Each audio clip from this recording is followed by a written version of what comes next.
shit! Oh shit! Run.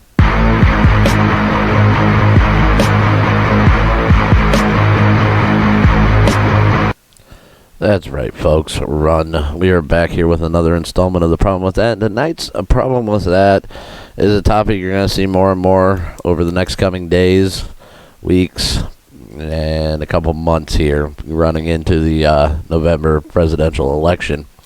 And that's going to be mail-in voting. I honestly, folks, don't know where to start on this one. It doesn't work. It's been proven not to work, and a disproportionate number of people will not have their votes counted if we do it this way. CBS News here did an article. It is titled, Voting by Mail Experiment Reveals Potential Problems Within the Postal Voting System Ahead of the November Election. And there's problems, as you're about ready to see. I'm going to play this clip, let you listen to it. Some of their things of telling you what to do, I really don't agree with. Getting out there and voting early. Send it in early. Well, I'd like to, up till the day of election when I get to go vote at a nice little place, make my decision. I don't want to make my decision 3 weeks prior and then something changes my mind. Well, shit, fuck, I can't go change my vote now. And the fact that biggest problem with that is might not get counted in the first place. And as you see here, with this, there's a big problem, and it's not in the voting or the commissioners or anything that's running that. It's in how your vote makes it from point A to point B.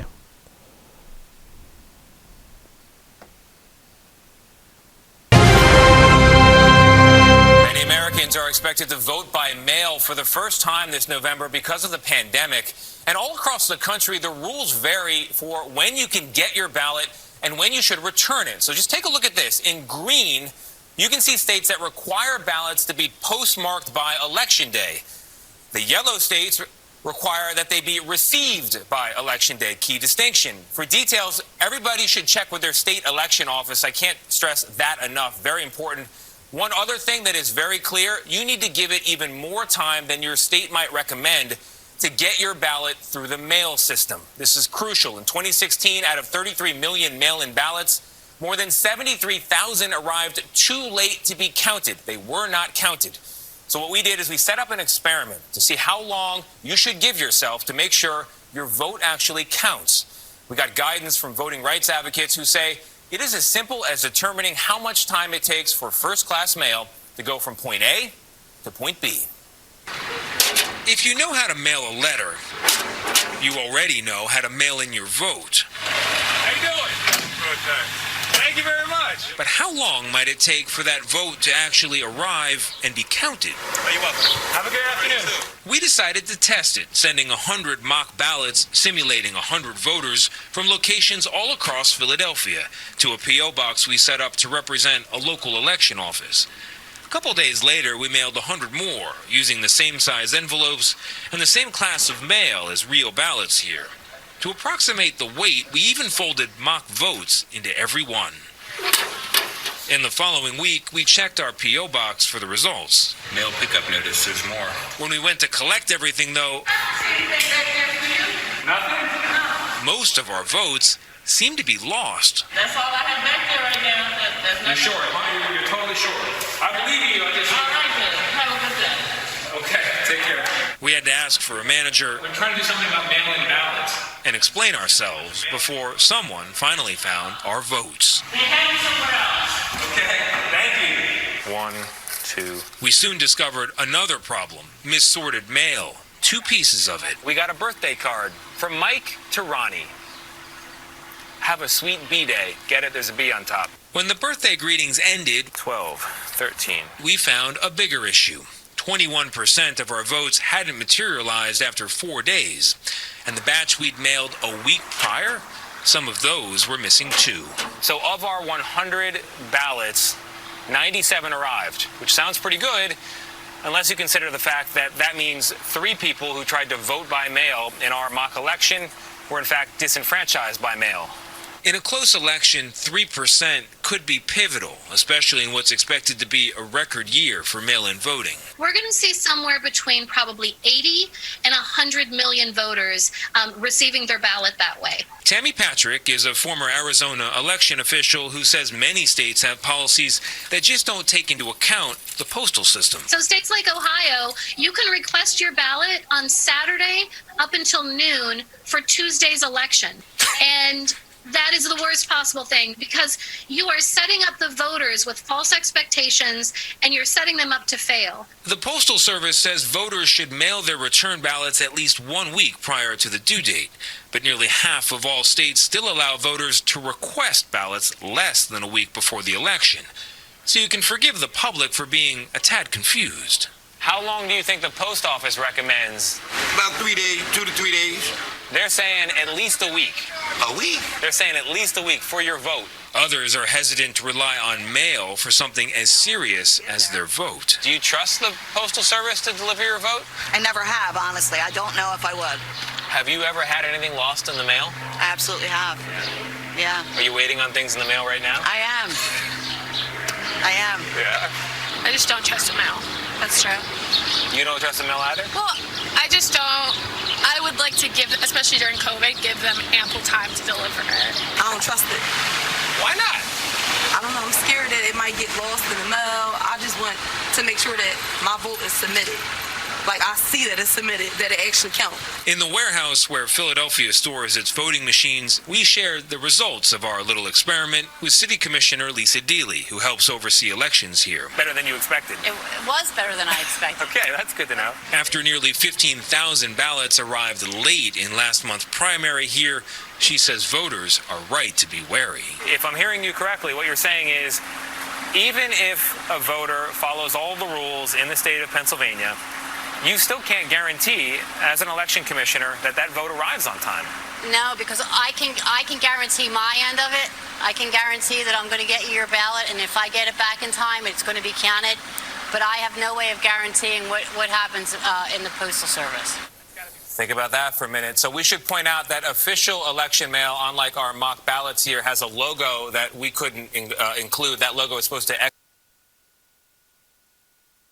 That's right, folks. Yeah, well, there you have it. I mean, so pretty much send it in 2 to 3 weeks early, and you maybe get guaranteed that you're going to get counted on in the votes. Now, I did have one other thing. I kind of have a solution to this, or at least one we should look into at least. I mean, obviously, since the way that they're components are trying to run it right now, there's big flaws, big bubbles, big headaches. Well, I'm a crypto guy. Got into Bitcoin, got into that. I got into more than that. The technology itself behind cryptocurrencies, the blockchain, can be used in this fashion to help out. Actually help out and solve some of the issues that we have. A blockchain is a stronger opinion for American, or a stronger option for American election modernization. The term blockchain is familiar to anyone who has devolved into so-called cryptocurrencies.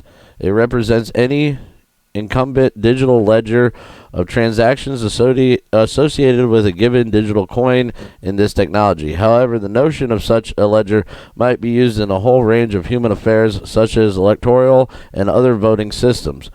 Work published in the International Journal of Technology Enhanced Learning suggests that a blockchain might be viable in the U.S. voting system. The International School of Management in Paris, France, explained the blockchain technology could be used to build a secure, efficient, and smart voting system, using in conjunction with biometric technology, such as a system that would be far less open to abuse and electronic fraud of any kind. The U.S. has 4 voting methods commonly used at the moment: optical scan paper ballot systems, direct recording electronic systems, ballot marking systems, and punch card ballots. Each of these voting methods has its own pros and cons, and is open to significant abuse, as has been seen in at least one recent election. In instances, the team writes, the current U.S. voting system is antiquated and is in desperate need of a technology and legal overhaul. In addition, the current voting mechanics are in a state of crisis. They run the risk of malfunction, lost votes, shutdowns, and incorrect tallies, the team adds. And I can agree with this. I went to vote here in the primaries. I had to be at work at 7 a.m., polls open at 6:30. Voting place is close to my house, and then I can drive my 10, 15 minutes into work. I get there a little bit before 6:30, okay? Doors supposed to open at 6:30. There's maybe a handful of us standing outside there. Doors don't open at 6:30. Doors don't open at 6:40. 6:45 rolls around. Somebody comes out and tells us, well, you guys can come inside, but the machines aren't working, so we can't do any voting yet. Well, shit. I either got to stay here and hope maybe soon the machines start working again, or I got to get to work because I don't want to be late to work. I mean, that's what pays my bills. That's what does it all. And so now I'm titled. What do? Well, unfortunately, I didn't vote, folks. I left. I went to work. Didn't get to vote in the primaries because of faulty, malfunctioning machines. So, you know what? There's a lot of flaws, and this mail-in ballot will just cause even more.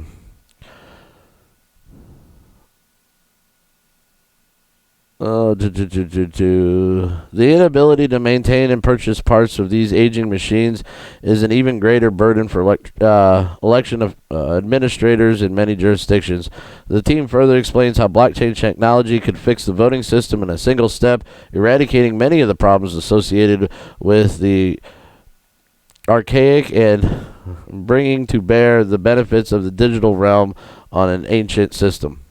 Blockchain technology was developed to create security, trust, transparency, and efficiency in communications and business transactions.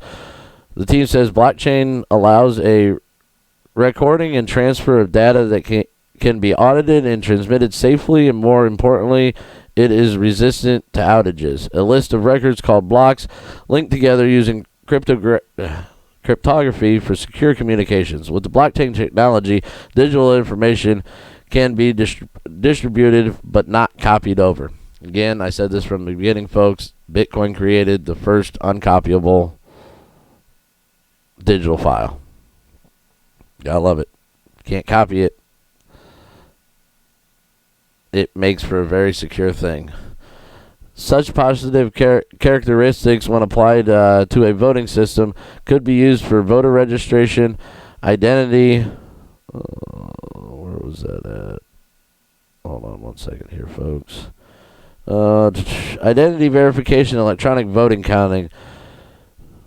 The world ensures. The world ensures that only legitimate votes are counted, and the creation of such a ledger of public votes would represent a step towards a fair, entirely transparent, and fundamentally more democratic election system. Oh shit! Oh shit! Oh shit! Run.